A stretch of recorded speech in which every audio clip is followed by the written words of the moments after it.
दिल्लीत सध्या संसदेचं अर्थसंकल्पीय अधिवेशन सुरू आहे, पण विरोधी पक्षनेते राहुल गांधी यांनी एक मुद्दा उपस्थित केला आणि लोकसभेत गदारोळ झाला। हा मुद्दा होता देशाच्या सुरक्षेसंबंधी।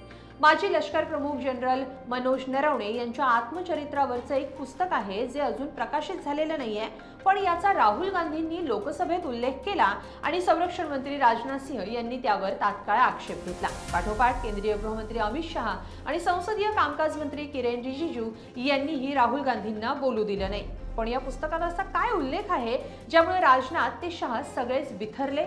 संरक्षण दलातल्या कोणत्या गोष्टी या पुस्तकातून समोर येऊ शकतात याची कुणाला भीती आहे? सरकारचा आक्षेप काय आहे? का आहे पुस्तकाचं प्रकाशन का रोखण्यात आलंय?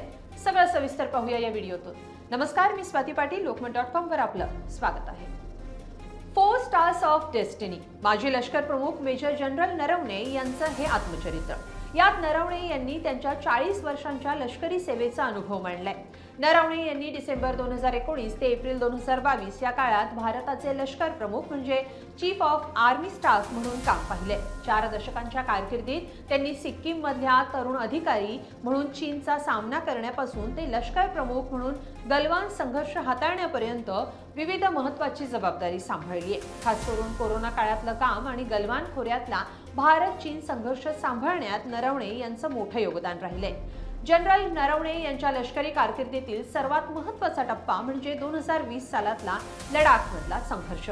याच संघर्षाचा आणि अग्निवीर योजनेचा उल्लेख नरवणेंच्या पुस्तकात करण्यात आलाय। जानेवारी 2024 मध्ये या पुस्तकाचं प्रकाशन होणार होतं, पण राजकीय वादावरून हे प्रकाशन रोखण्यात आलंय।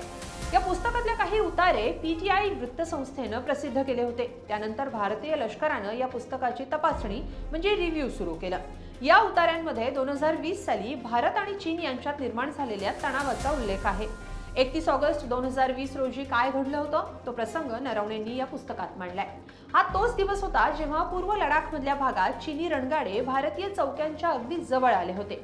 या परिस्थितीत रात्री 8:15 वाजता लष्कराच्या नॉर्दर्न कमांडचे प्रमुख लेफ्टनंट जनरल योगेश जोशी यांनी तत्कालीन लष्कर प्रमुख मनोज नरवणेंना एक कॉल केला होता। चीनी सैनिकांसह 4 रणगाडे पूर्व लडाखमध्ये रेचिनलाच्या बाजूनं भारताच्या सीमेत येत आहेत असं त्यांनी या फोनवर सांगितलं।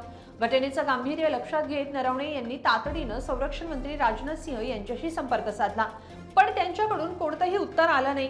त्यानंतर नरवणे यांनी राष्ट्रीय सुरक्षा सल्लागार अजित डोवाल, विदेश मंत्री एस जयशंकर, सीडीएस बिपिन रावत यांच्याशी संपर्क साधला, पण कुणाकडूनही उत्तर आलं नाही। एकीकडे देशाची सुरक्षा क्षणाक्षणाला धोक्यात येत होती, तर दुसरीकडे सरकारी पातळीवर निर्णय घेण्याबाबत संवाद होत नव्हता, किंबहुना तो टाळला जात होता असं मनोज नरवणे यांनी मांडलंय। अखेर रात्री 10 वाजता राजनाथ सिंह यांनी नरवणे यांना फोनवर तुम्हाला जे योग्य वाटेल ते करा असा संदेश दिला। हा संदेश पंतप्रधान नरेंद्र मोदींकडून आल्याचं नरवणे यांनी या पुस्तकात मांडलंय। एकंदरीत अत्यंत तणावाच्या क्षणी भारतीय राजकीय नेतृत्वाकडून म्हणजे पंतप्रधान आणि संरक्षण मंत्री या पदावरच्या व्यक्तींकडून लष्कर प्रमुखांना स्पष्ट आदेश मिळाले नाहीत किंवा आदेश मिळायला उशीर झाला।